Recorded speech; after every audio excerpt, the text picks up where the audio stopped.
Greetings, my name is Juandiego Ricardo Wade.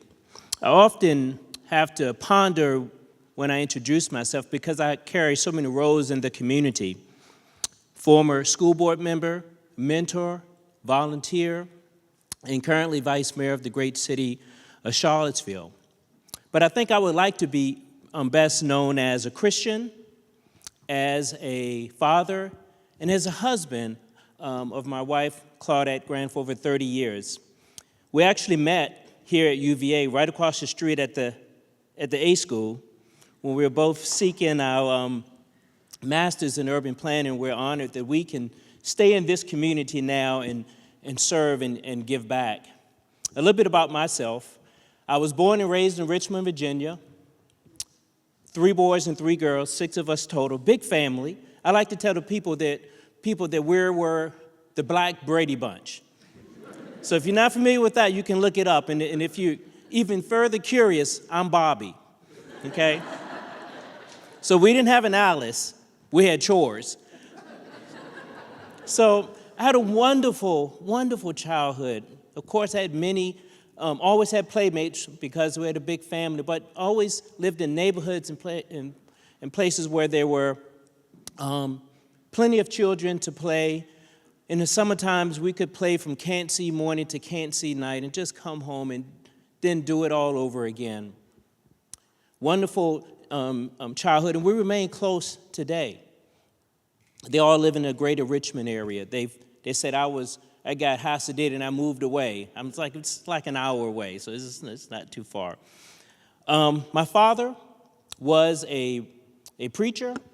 He was a teacher in Richmond Public Schools for nearly 40 years, and he was a musician. So he kind of put all those things together, and he created a gospel singing group with the 6 of us.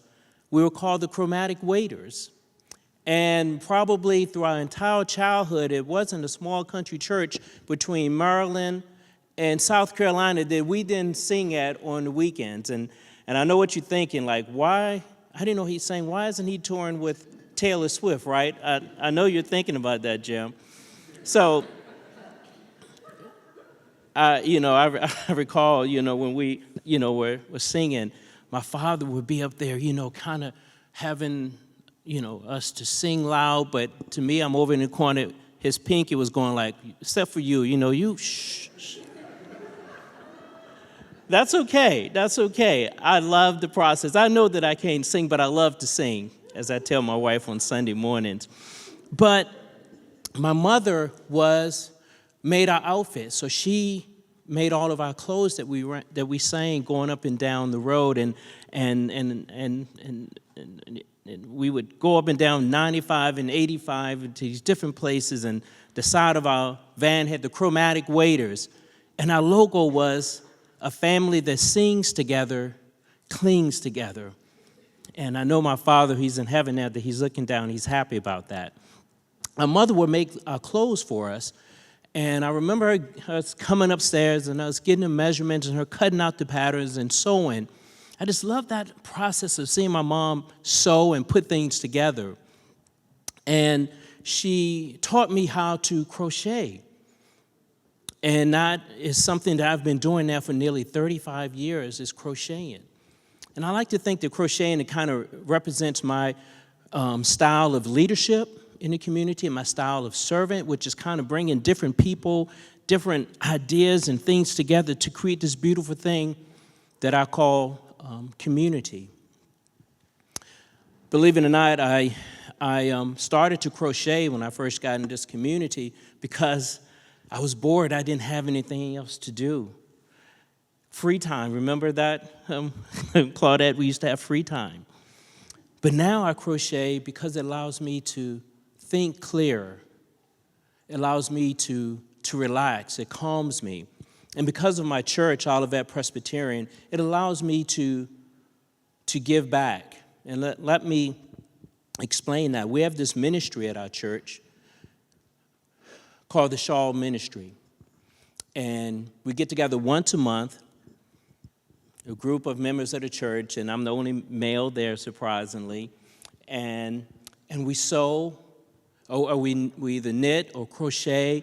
And during that time, man, we laugh, we advise, we exchange recipe, we bring recipes, and I see Barbara here. Barbara, those molasses cookies you brought, they were delicious. So we have some members from our Charlotte ministry here. Thank you all so much for your ongoing support.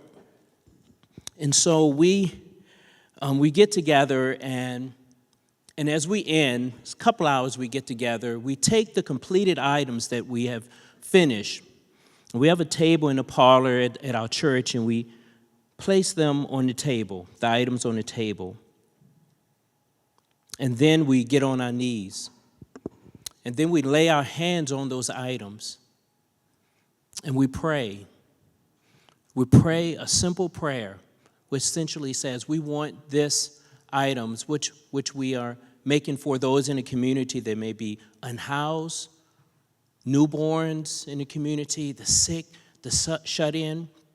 We get on our knees, we lay our hands on those items, and we pray this simple prayer, which essentially to bring love, to bring comfort, to bring peace to those that are receiving it. And so since we're at a school, I do have show and tell, and I have one that I have recently completed that we'll be praying on, Barbara and Lynette, at our next meeting. This is one that I've made and we'll be praying on, and someone in our community will get this.